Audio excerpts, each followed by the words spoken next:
Talk. Let's go.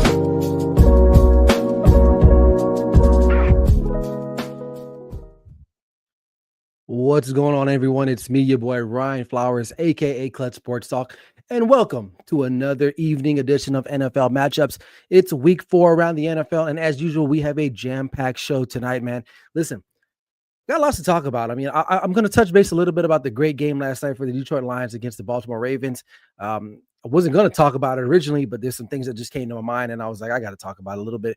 But really, I want to talk about the disaster that took place in Chicago with the Dallas Cowboys. Not a good look. I don't even know what to even say anymore at this point. It's pretty despicable. But we'll try to get through that. And then how in the hell are the Eagles still finding ways to win? Are they really good? Do they have that championship caliber type of team? Or are they really, really that lucky? And then finally, we'll wrap up the show with every game. We're going to break down every matchup for week 4. I'm going to give you guys my keys to victory, some betting lines, things of that nature, so you don't want to miss out. So listen, man, you guys are in the right place. If you're not doing nothing right now, you're driving home right now, you're doing some work, throw me on in the background, man. Get your NFL fix in now before you listen to anybody else. So just sit back, relax, and enjoy the show. This is NFL Matchups with me, Ryan Flowers. Let's go. We're going to be here all day, baby. I like this kind of party. I like this kind of party, baby.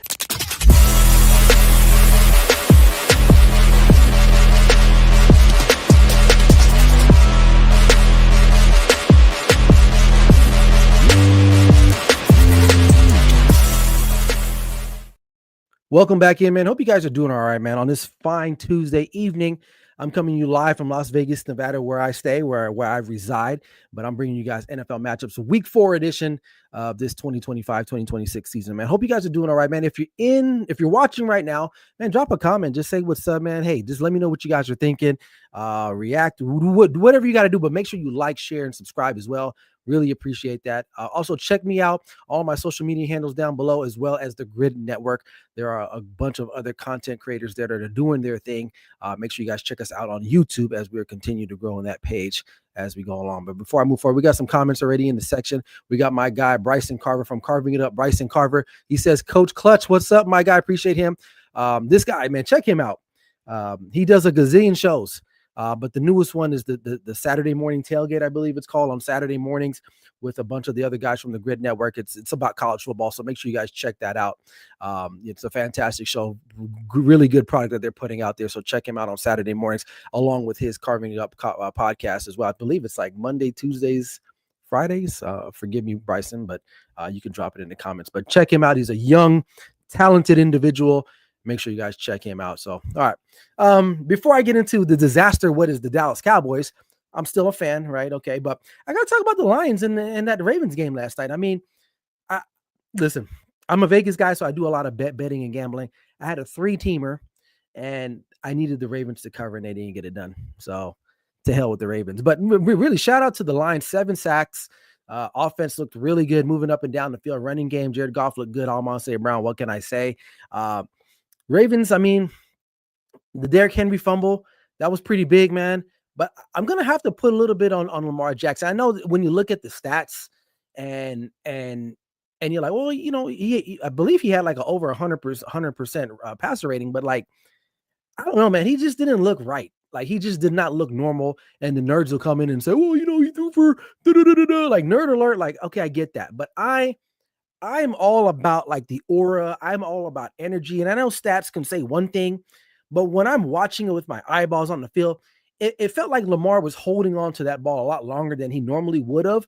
And I think that helped contribute to the 7 sacks that was registered by the Detroit Lions front 7. So, and shout out to the Lions. I mean, they did what they needed to do, but I think a lot of it had to do with Lamar Jackson. There were plays where I was like, he would tuck that and run, but he was very hesitant last night. I don't know what it is, if he felt the pressure of falling 1 and 2. I don't know. This is still a good football team, so I'm not going to count them out, but they got a big matchup this week coming up against Kansas City. So one of those teams is going to go 1 and 3, unless they draw, but what's the likelihood of that? But I don't know. Ravens, to me, man, they just, at least Lamar Jackson did not look like himself. So we'll have to wait and see what happens with them. But, I just wanted to touch base on that. Let me know what you guys think. Am I tripping? Like, Am I too hard on Lamar Jackson? And granted, I am not a Lamar Jackson enthusiast. But I'll give credit when credit's due. He's a phenomenal player, but I just felt like last night he was just trying to do too much. So I don't know. Bryson says, I don't know what's up with the Ravens defense. 295 plus yards drives, 295 plus yard drive allowed.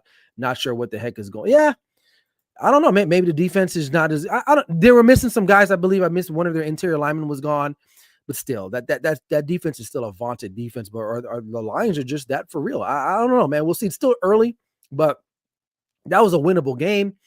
Obviously, the Derrick Henry fumble doesn't make it, make it easier, right? They were still down, I believe, 28-24 at that time.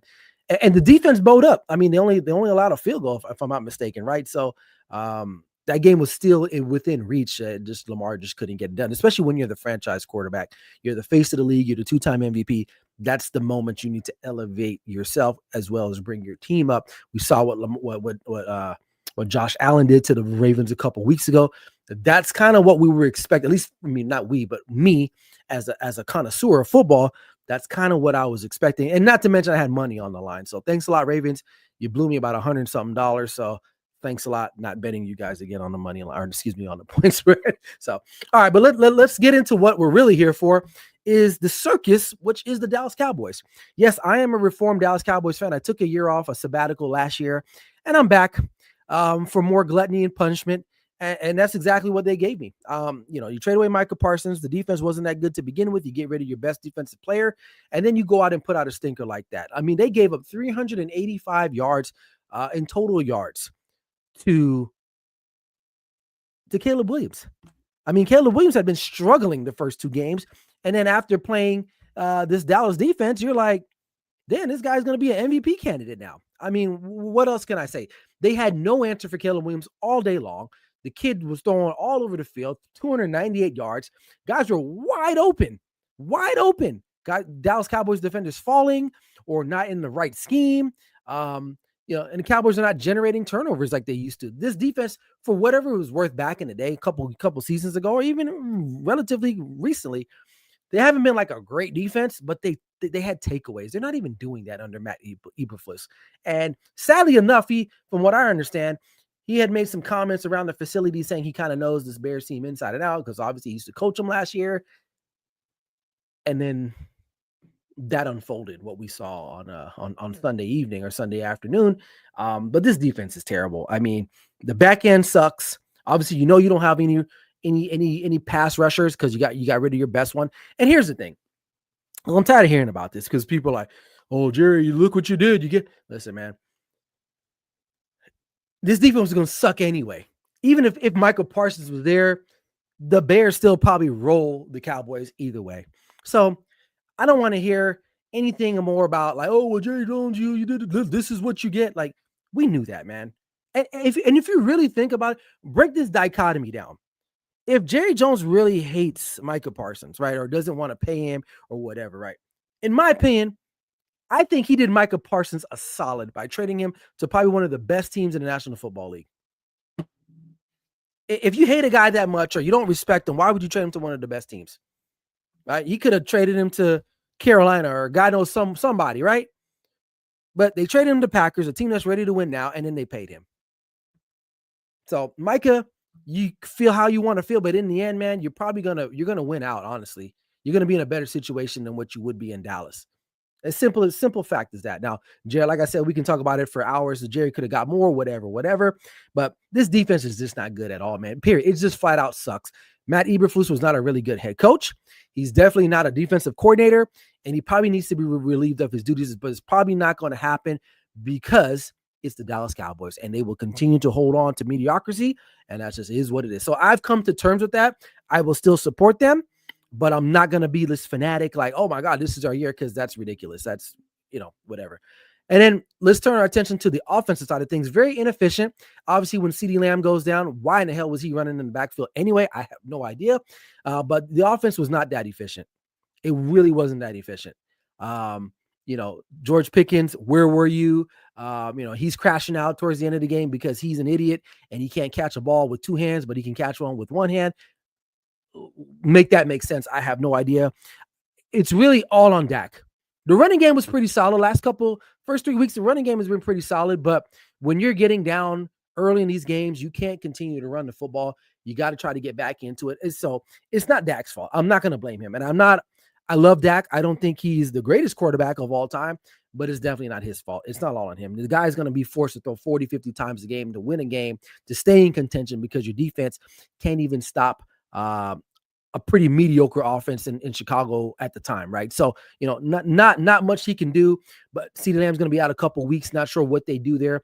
Maybe Javonte Williams gives this team a boost. We'll talk about their matchup later on with the Packers later on in the show, but not much you can do. But offensively, they got nothing done in the second half. Nothing done.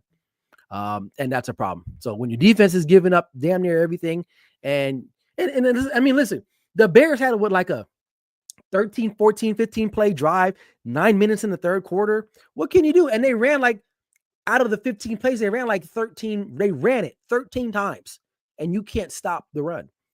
So, and then Jerry Jones is in the media talking about this is still a playoff team. Where is he? Is he in dynasty mode in Madden?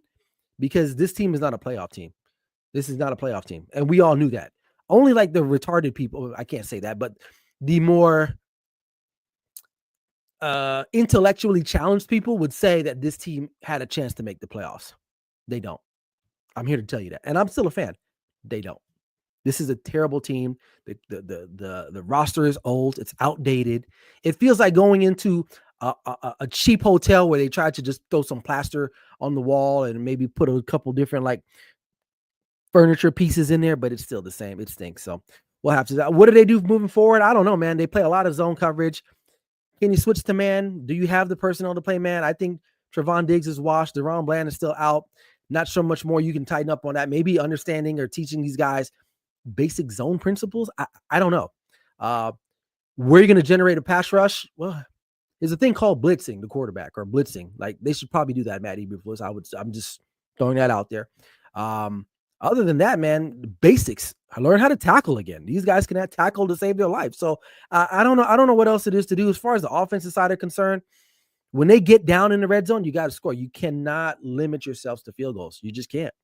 You just cannot do that. And just really with all the injuries, with CeeDee Lamb out, next man up. Who's the next wide receiver, right? Pickens, you're going to have to be the guy, right? Who's after that? Tolbert.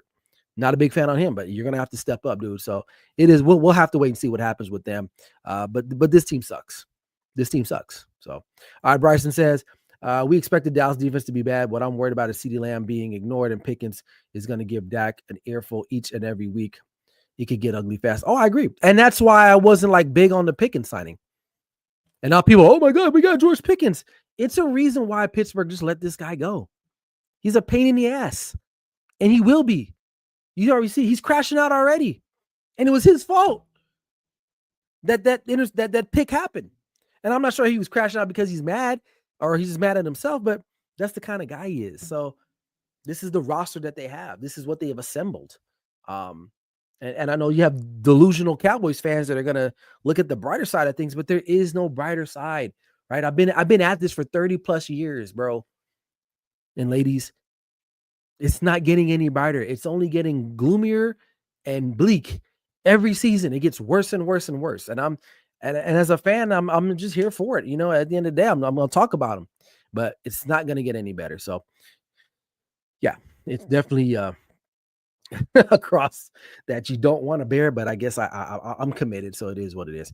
All right, what up? K Dolphins, he says it's all Jerry's fault, and he says our GM sucks, which is the same guy, right? So yep, you're right on point there, K Dolphins. The GM, you know, I don't know if you guys have had the opportunity to watch the Cowboys documentary on Netflix. Jerry Jones, the owner, is a great owner, Hall of Famer owner. But Jerry Jones is the GM. Terrible. My 10-year-old can probably put a better team out there than this guy. So he's delusional and he's out of whack and he's probably senile at this point. So it is what it is. Dallas Cowboys fans, it's going to be a long season and they're about to get steamrolled by the Green Bay Packers this Sunday night. So just be on the lookout for that as well, too. So, all right. We go from terrible disaster to maybe excellence in the Philadelphia Eagles. And why the hell do these guys keep winning when they haven't really looked great? The second half of this Rams game was the best they've looked all year. And shout out to them at the end of the day. I mean, Jalen Hurts started off the first half, 17 yards, I think, passing, couldn't get it going. And then he just goes off in the second half, 226 plus yards, 3 touchdowns, just him and A.J. Brown. They found that connection, and the special teams comes up with 2 big blocks. Shout out to him. And I know social media and everyone is like quick to just run out and say, see, we told you. Jalen Hurts is the man. He is the guy. He can throw it, yada, yada, yada, yada. And I'm not going to sit here and be like stupid and have a rage bait worthy type of clip here. I will give credit where credit is due. He played really well the second half. He did. He took control. He showed that he can throw the football. I'm still not all that convinced about him as like the quarterback position. He is a winner. There is no denying that. He can win. And really, at the end of the day, that's really all that matters. But when you start talking about elite and all that, like, I really try not to just throw that word around very loosely, because when you talk about elite, you're talking about the highest echelon of guys in the pantheon of all elite type quarterbacks that have played in the National Football League. He continues to win at the rate that he's winning. He continues to demonstrate that he can throw the ball. Then yes, I'll be at the end of the season, if they're hoisting up that Lombardi trophy again, I'll be like, yeah, man, he is the dude. Like, and I'm not saying he's not the dude, because he's a very good quarterback, but I'm not willing to say he's that elite yet. Okay. Because where has it been the first 2 weeks? Right. It's about consistency. Okay. Today, in this modern era of social media, and I'm not really for it, so you don't really see me clipping a lot of BS, because I'm not trying to out here rage baiting people, but I'm just going to keep it real. Like, I am not so quick to anoint people so fast. Okay, like we do in everything. Some guy does a great play. Now, oh my God, it's the best. Like, let's let it simmer. Let's let it cook a little bit before we decide if this person's great, elite, or whatever the case may be. He's very good. Obviously, he's a Super Bowl winner, Super Bowl MVP. He's phenomenal, and he helped orchestrate this comeback against the Rams. Because they didn't have it going early. The Rams were dominating these guys, 26-7. In like late third quarter, and then they decide to flip the switch. So that's what I'm saying. Like if Jalen Hurts comes out and starts playing like this every week, then there's no denying it.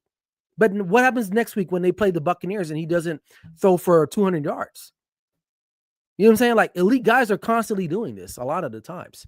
All right. So that's all I'll say about that. I mean, really, where this game, the biggest thing for this game that I take away from it is the special teams. And the Rams just kind of blew it at the end of the day. 26-7, you should win that football game. And they don't. So credit to the Eagles. They did what they needed to do, because I'm not going to be a disgruntled Cowboy fan. I will give them credit. They won the game. The Rams did not want to win the game, and they gave it away. And the Eagles took advantage of it. 2 blocked field goals. That's all in the special teams. So maybe now, though, moving forward, and maybe they can keep this streak going, you got to start feeding A.J. Brown the ball. Saquon Barkley is a weapon. But what scares people about the Eagles is that they get all these guys around, right? And if you're only feeding Jalen Hurts, or you're only feeding Saquon Barkley, what about Devontae Smith? What about A.J. Brown? These guys are very explosive players. These guys can get big chunks of yards within these drives. You got to start utilizing them. Simple as that, right? I mean, A.J. Brown finished with 6 catches, 109 yards, and a touchdown, all in the second half. Imagine if they can do this all game. No one would beat them. No one would beat them. They would go undefeated the rest of the way. This team is really talented. So that's what I want to see, but overall, what makes them also dangerous is that their depth is very good. You got offensive linemen leaving and coming out of the game. No problem. Next man up. And they did not panic. That's one thing I will say about this team. They did not show signs of like, dang, like we're about to really get cooked by the Rams right now. Late in the third quarter, they did not panic. They turned things around. And that's what a championship caliber team does, right? You take it on the chin, you take their best shot. Now you're like, okay, you done?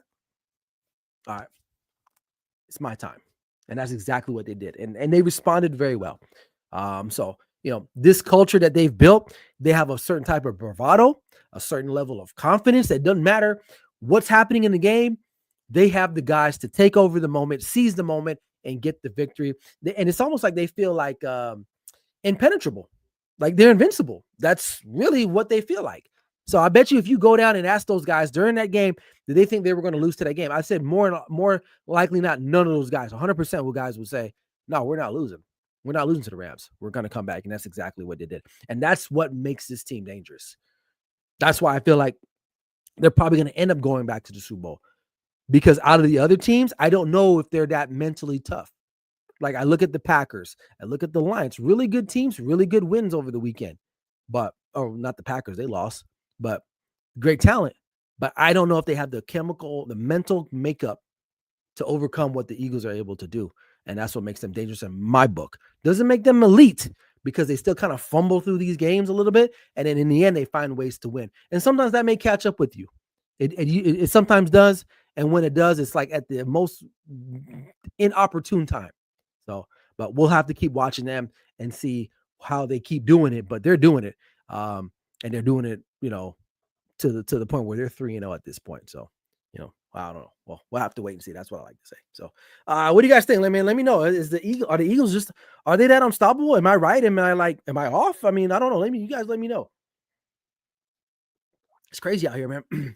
All right, man. Let's get into our week 4 matchups here on NFL Matchups. That's what makes the show. We got Thursday Night Football, Seattle Seahawks at Arizona. Over under is 43.5, and the Seahawks are plus 1.5, making the Cardinals the favorite at home. Ooh, a couple notes here. James Conner out indefinitely, so Trey Benson's going to get the start in Arizona. But keys to victory on the road for Seattle, number 1, control the clock. Run the ball, keep the ball out of the hands of Kyler Murray. Marvin Harrison, slow start, couple drops this last week in a loss to San Francisco. But he can still make big plays. So you want to limit the amount of times Kyler Murray can touch the ball to make big plays, especially when they're at home. For those of you who have never been to that stadium, I don't know what they call it. I think they used to call it University of Phoenix Stadium. I think they call it State Farm Stadium, whatever it's called. That place gets loud. So it's Thursday night. That place is going to be rocking. It's a divisional matchup. So also, Seattle's just going to have to really control that noise, right? But they play in a loud stadium too, so they should be able to do that. All right, Cardinals key to victory: get Trey Benson the ball early and often for sure. And then you want to make sure, because this defense, the Mike McDonald type defense, they blitz a lot. I want to say it's like 50% of the time they blitz a lot. And we saw that trend when he was the defensive coordinator in Baltimore, and he's for sure brought that over to Seattle. Pre-snap reads. So Kyler Murray's going to have to motion guys, see what kind of coverage you're in. Is it man? Is it zone? Make those pre-snap adjustments, and then boom, make your post snaps quick, because this defense will be flying at him at a rate that it's going to be crazy. And they got the bodies to do that. And then at the end of the day, just win the turnover margin. If you want to be on the plus side, not on the negative side, of course. But in the end, I personally think I like the Seattle to come into this game and take the win. So I'm going to take Seattle there in the money line, not the plus. All right, we got the first international game of the year. We got the Vikings taking on the Steelers. Vikings are minus 1.5 favorites. I believe this game is in Dublin, Ireland, right? So this over and under is 41.5. Keys to victory here for the Vikings: blitz the hell out of Rodgers. He's 41 years old. This Vikings defense is legit. If you have not thrown the tape on them, or if you have not yet watched this Vikings defense, you better bring 2 shorts, because you're going to wet yourself. This defense is good. This defense is legit. It's a Super Bowl caliber defense, and they get after it. Brian Flores is one of the best defensive coordinators right now, if not the best defensive coordinator in the National Football League. So there's that. Jordan Mason, get him the ball. No more Aaron Jones. He's out indefinitely. I think he's on the IR. Get him on the outside zone, get him to the edge, and see you later, right? Had a really good game last week. And then, exploit the field position on this team, right? Aaron Rodgers I know he looks pretty decent recently, but make him have to go the length of the field. So field position will play a part in this game. Keys to victory for the Steelers, I would say: protect your old ass quarterback. You do not want Brian Flores to get his hooks with his defense in on Aaron Rodgers, because it's going to be what Steph Curry's going to be. That's what it's going to happen. If I'm them, you got really solid tight ends. You want to use Fairmouth. What's the other kid that they took out of Georgia a couple years ago? Darnell Washington. Use those guys. Manipulate the middle of the field. Try to slow these guys down, especially if they're in cover 2. The seams will be open, so Aaron Rodgers may be on the lookout for that. And they're going to have to start fast. They're going to have to get up on the Vikings and force Carson Wentz to be the guy that we think he is. Like last week was like kind of like, damn, Carson Wentz looked pretty good. Right, granted, it was against a terrible defense, and Steelers got a pretty respectable defense. So, if I'm Aaron Rodgers, I want to make sure we get out fast on. We got to take advantage of these things at the end of the day, and make sure that we stay ahead of the chains. If we convert touchdowns instead of field goals, those types of things, and it should be pretty good. But overall, I still like the Vikings to win this game. It is a close line. It is a close line. So -1, I'm probably going to take the -1.5 on the Vikings. All right, we got I didn't even change my slides here. Why ain't nobody tell me? All right. We got Commanders at the Falcons. Commanders are -1.5. Over and under is 44.5. Commanders, keep a spy on Penix Jr. He did not play well last week against Carolina. 0 points. 0 points. Used lots of blitzing, keep him in the pocket, but delayed the blitz sometimes. Maybe have him looking down the field thinking, okay, I got time. And then bam, send a delayed blitz, put some pressure on him. And at the end of the day, I don't know if Jaden Daniels is going to play. I know he's got a knee injury, but, they're going to have to feed him a little bit. And I get it. They may not want to, but have a couple design runs, make him feel comfortable, get outside the pocket a little bit, maybe loosen up things, and we'll go from there. Falcons, you got to use Bijan Robinson. Every week, that's the game plan. He's got to touch the ball at least 20 times. 20 times a game, for sure. Use RPO with Penix and Bijan Robinson. I think that's another thing that they got to do a little bit better, and then avoid the third and long down conversions, right? If you give the Commanders any opportunities to spin their ears back and get after your quarterback, it's not going to be good. So you want to stay out of that. But in the end, I like the Commanders to win this game outright. So I'll take them on the money line in Atlanta. All right, we got Bills versus the Saints. This is the biggest spread. I think this week in week 4, Bills 15.5 favorites heading into the Atlanta. What was it? What, the Mercedes Superdome now? I think it's not Atlanta, but the New Orleans Superdome. 48.5 is the over and under. As far as the Bills are concerned, you want to attack the Saints defense quick and throw the ball deep, make some big plays, get them going, stretch the field a little bit, use tempo, wear down this very like limited Saints defense. At least their front seven. Get them tired. They don't have a lot of depth there, so make sure you get them tired. And just keep Allen moving, using bootlegs, design runs if you got it, but get up the field and you'll be okay. As far as the Saints are concerned, you're gonna have to play keep away. You're gonna have to find a way to make some turnovers, keep the ball, limit the amount of times that Josh Allen has to make plays down the field. And if you're in the red zone, you're going to have to score touchdowns. If they get to the red zone, you're going to have to score touchdowns. You cannot trade field goals for touchdowns against the Bills, especially with this spread being so much. Now, will the Bills cover 15.5? Probably not. So if I was betting this one, you'd probably take plus 15.5 on the Saints. But I do like the Bills winning this game for sure. That's a no-brainer. All right, we got the Lions coming off a very thrilling Monday Night Football win against Baltimore Ravens, now in another divisional foe they have to fix their sights on, or not a divisional foe, but another AFC North team they have to fix their sights on. They're going to head into Cleveland, who's coming off a very thrilling win themselves against the Green Bay Packers. The line opened up at 8.5 for the Lions, -8.5 for the Lions. Over under is 45.5. Lions spread the formations, isolate matchups. You got really great matchups. This is a good defense, I will say. Probably a little better than Baltimore, right? Because they have a premier pass rusher in Myles Garrett, but I feel like Williams, and Amon St. Brown can work those matchups. So you want to make sure you spread out your offense, make those corners, those safeties come down in the box, cover a little bit, and you should be able to win those matchups with Jared Goff with his wide receivers. Use tempo, right? Keep no substitutions. Keep go. Myles Garrett is going to get tired at some point. You can't sub him out all the time. You're going to keep him on the field when he's tired. That way that limits him. So you want to use that as well to affect their pass rush. And at the end of the day, just attack the flats. The linebacking crew for the Cleveland Browns is probably not the strongest, but they're going to be slow to react. So I would say you can neutralize them by attacking the flats, curl routes, hitches, speed outs to your running back, things of that nature, bubble screens, stuff like that. Attack the flat area and you'll have a chance. As far as the Browns are concerned, you're going to have to force turnovers. You're going to have to. This is one of the most explosive offenses in the National Football League.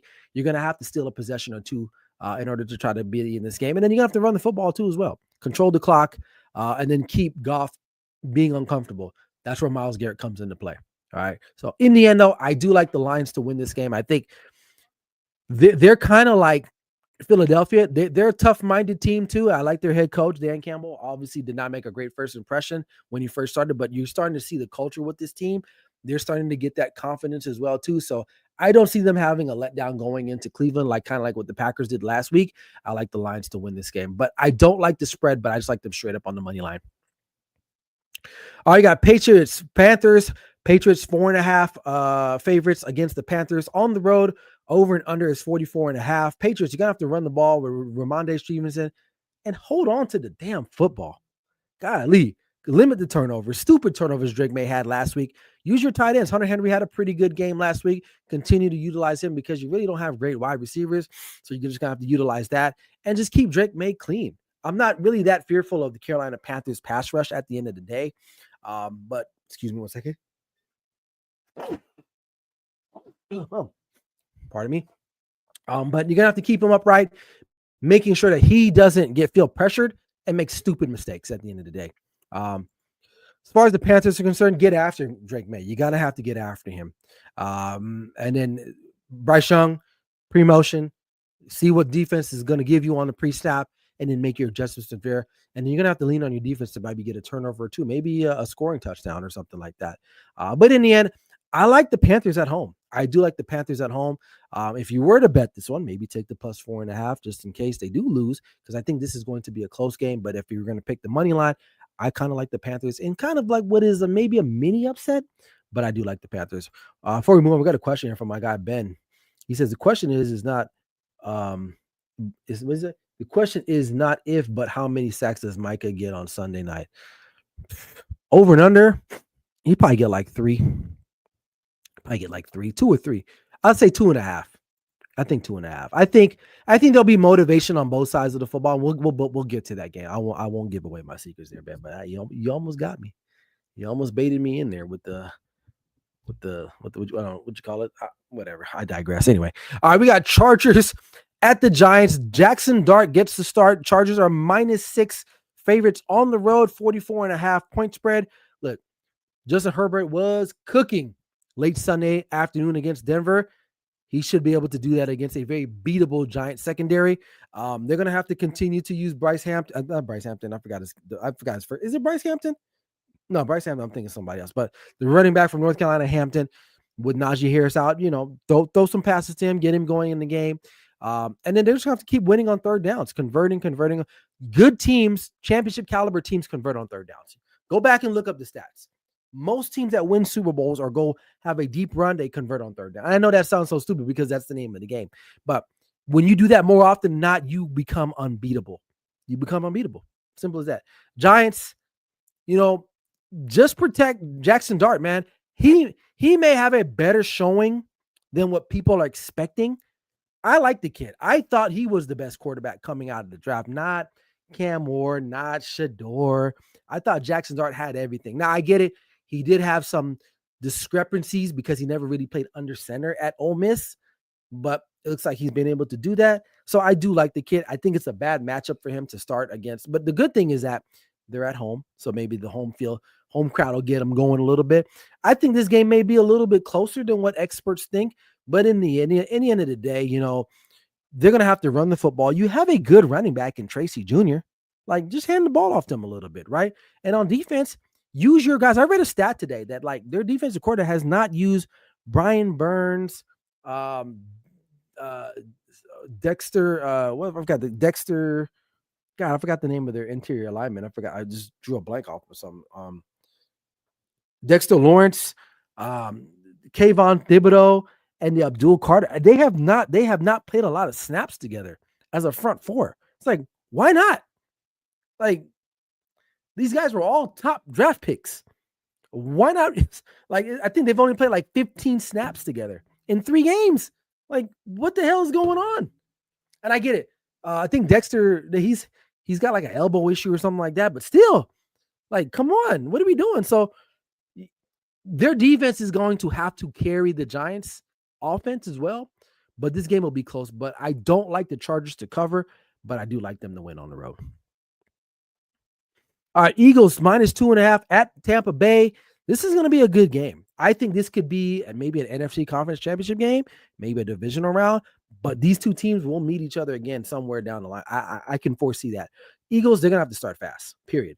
Avoid from coming from behind again because they don't want to make that a habit because that usually doesn't work out well for you. Hurts, he's going to have to throw a little bit more because I think teams are starting to game plan for his running ability. So you're going to have to throw a little bit more extent. But I know he's good at extending plays, but maybe throw down the ball, go down the field a little bit. And then they're going to have to attack the corners for the Tampa Bay Buccaneers on some really, really deep outs. Really, really exploit that unit right there, especially because they're hurt. I think Kalijah Cansey or whatever his name is, defense, he's out for the year. But that's a big miss. I know he got hurt last week, but that's big. That's big for them. As far as the Buccaneers are concerned, clean up the penalties. But 14 penalties or something like that last week. Like, you can't do that. You can't win games if you're just shooting yourself in the foot, right? Baker Mayfield's going to have to continue playing really well, but it's going to be tough. No Mike Evans. He's out. I heard today on the radio, Mike Evans has been out with a hamstring for like the last 4 seasons. He's missed time because of a hamstring. I don't know.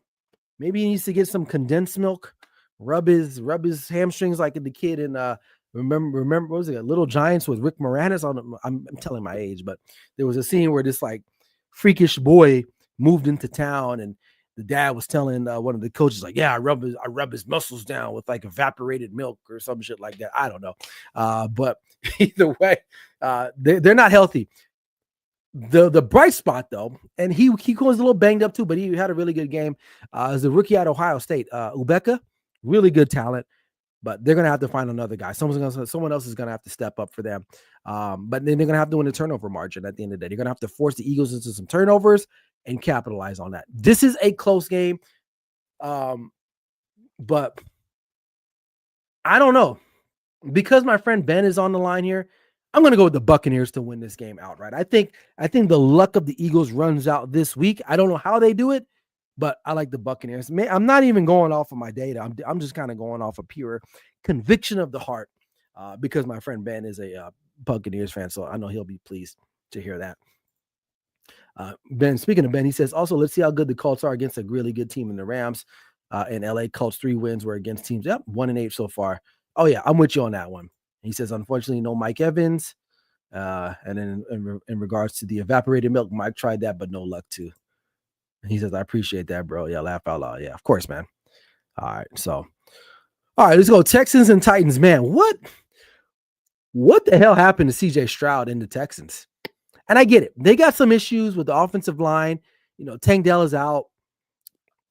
But I know everyone's talking about it. Ever since CJ Stroud, little broed or big broed Caleb Williams last year, I believe it was Monday or Sunday Night Football, he's looked like straight ass, like straight up, like 15 interceptions, like some crazy stat. And it's not all on him, but although I am a fan of DeMeco Ryans and I do like the Texans, I think this is the problem a lot of times when you have defensive-minded coaches. They cannot cultivate young quarterback talent. And in like year 2 or 3, you start to see it. And I believe that's what we're seeing now. At the end of the day, that's what we're seeing. So, granted, again, they got a lot of injuries, especially on offensive line, and they're just not that talented. So, but CJ Stroud's going to have to play better. He's going to have to make better decisions, protect the football. I'm sorry, I'm losing my voice today, guys. I did a lot of talking today at work, but I'm still here. I'm still pushing through. But they're going to have to get the running game going. I know Joe Mixon's out, but they're going to have to figure out a way to run. I see you still got Damian Pierce. Didn't they add someone too? I forgot. Didn't they add like Nick Chubb or something like that? Like, can we not run the football in Houston? Like, do we not know how to just take it and hand it off anymore? So I don't know. The defense it is what it is. I mean, they're going to have to pick up the pace with that as well, too. I mean, they got after it last year. They're going to have to get back to getting after it again in order to win this game. As far as the Titans are concerned, Cam Ward, you got to push the ball down the field, young guy. Like, you can't just dink and dunk it down the field. That shit does not work in the NFL. It doesn't. You're going to have to throw the ball more than 10 yards at some point in your career. So, granted, he hasn't gotten some help from some of his wide receivers like a Calvin Ridley, who's been sucky. So we'll have to check him out. But they're going to have to run the football too. You got Tony Pollard, because when you run the football, it opens up the rest of your playbook. It opens up the field. It allows the field to breathe a little bit, right? And when they know you're going to sit there and pass, teams are like, cool. We'll put our front four down there. We'll drop into coverage and we'll try to get after you. That's what you're doing. So, and at the end of the day, this game to me is going to boil down to who will win the trenches. And Texans are favorite, but I kind of feel like the Titans are in a better situation right now. And I hate to say that. So if I'm going to go with like an upset pick of the week, it's probably going to be the Titans winning this game at home, and the Texans are going to go fall to 0. And I could be wrong, and maybe they right the ship, but I haven't seen anything from the Texans to me that makes me feel confident in them, right? So, but I like the Texans in an upset here on this one. All right, we got Rams and Colts. Does the slipper drop this week? Right? Rams should be pissed off getting on that plane to Indianapolis, because they probably watched that tape today after their off day yesterday. Or no, maybe today is their off day. Whenever they watch that tape, they're probably saying, F, we blew that game. How in the hell did we lose to the Eagles? We were up 26-7 against the defending Super Bowl champs on the road in Philadelphia, and we were kicking their proverbial ass up and down the field for 3 quarters. But then, like the last 18 minutes of the game, the Eagles just stormed back and beat them. I was surprised. I didn't realize like what is happening here. You know, Eagles got a quick touchdown. You're like, oh, okay, they're still up. And even when it was like 26-21, I was like, Rams will get a field goal. They blocked the field goal. They're like, okay. Eagles score. They go up. Rams will get the ball back. They'll find a way to win it in the field with the field goal. The field goal's blocked. So they got to clean up some of this stuff. So keys to victory for them. You better pressure the hell out of Daniel Jones. I get it. Everyone's like, oh, we told you, Daniel Jones, man, he just got to get up out of New York. Relax. He ain't played nobody. Like my guy Ben said, the teams that they played, they're 3-0 against, they're 1-8 combined. They haven't played good football teams yet. They just haven't. As far as the Rams concerned, use crossing routes, exploit the zone defense that the Indianapolis love to play. That, you know, and you got the guys to do that. You got Nakua, you got Adams, you got some guys that could win that. And then win the early downs and maximize. Stop kicking these damn field goals. And tell your damn long snapper to block. For Christ's sakes. All right? It's because of him. Jared Davis, whatever his damn name is running through there and blocking those field goals. Like, dude, block. You snap the ball and you block. Hello, it's football. Hello. As far as the Colts are concerned, keys to victory, keep running the game with Jonathan Taylor. He is the guy that is going to make Daniel Jones look good, right? You have to run the football to establish the line of scrimmage in National Football. And not even National Football. That's just football in general. Teams that can run the ball effectively more than likely will win the game. Simple as that. To neutralize that Rams pass rush, you're going to have to throw quick routes. Boom, get it out. Use Tyler Warren. You got Michael Pittman Jr. Get the ball. Stay disciplined and limit your penalties, and that's your chances. But I do not like the Colts to win this game. If they do win, then I'll be like, okay, I'll get back on here next week Tuesday and say, you know what, damn, I'm an idiot. I didn't know. I don't know no better. But I can't see the Rams not winning this game because they have too much motivation to not win this game. So I like the Rams in a blowout. All right. Speed this up a little bit because I got to get going here soon. So we got the 49ers and Jaguars. 49ers minus 4.5. Mac Jones going to have to manage the game. Don't force anything down the field. Use Christian McCaffrey. Use whatever you got back there to create some mismatches.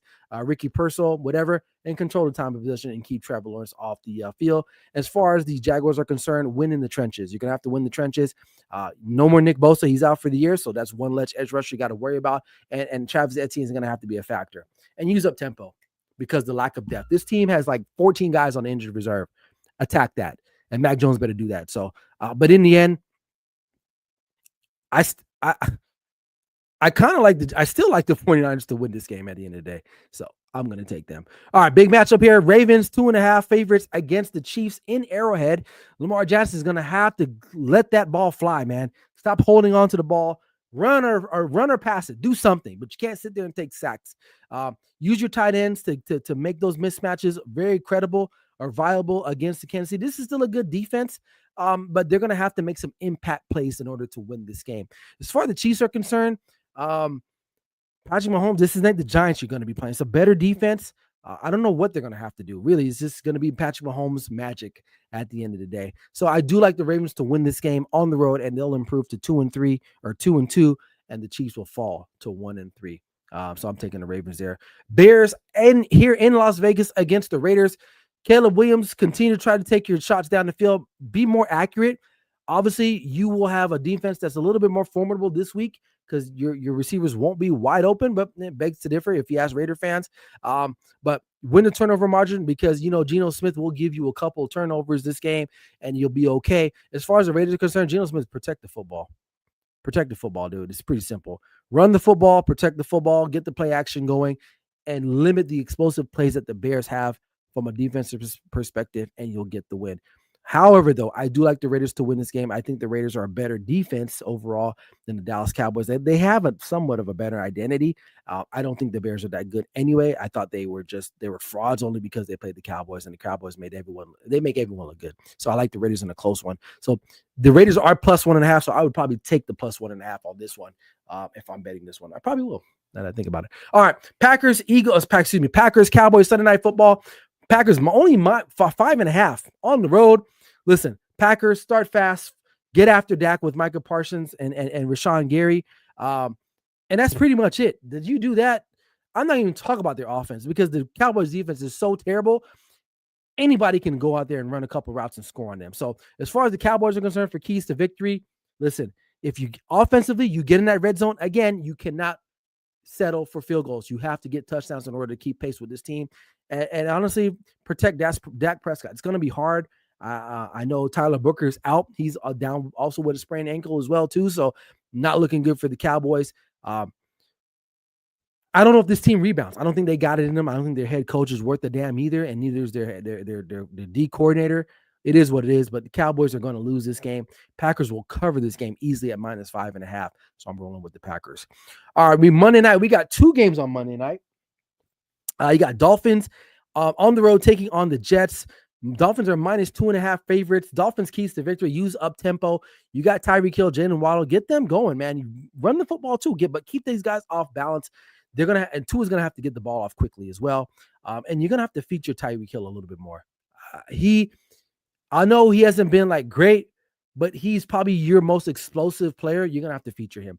As far as the Jets are concerned, if Justin Fields is a go, you got to get RPO going. He is not a great quarterback, but he's better. He's a better running quarterback than a throwing quarterback. So RPO is going to be big for them. And then the defense, limit the explosive plays from the Miami side of things at the end of the day. But I like the Jets. I was going to pick the Dolphins, but then what I saw towards the end of that Buccaneers game, it kind of showed me a little something. So I'm going to take the Jets at plus 2.5. You can book that. And then finally, the final Monday night game of the night, you got the Broncos heading to Chili City, Cincinnati, to get to play the Bengals without Joe Burrow. Broncos are favored 7.5. Over and under is 44.5.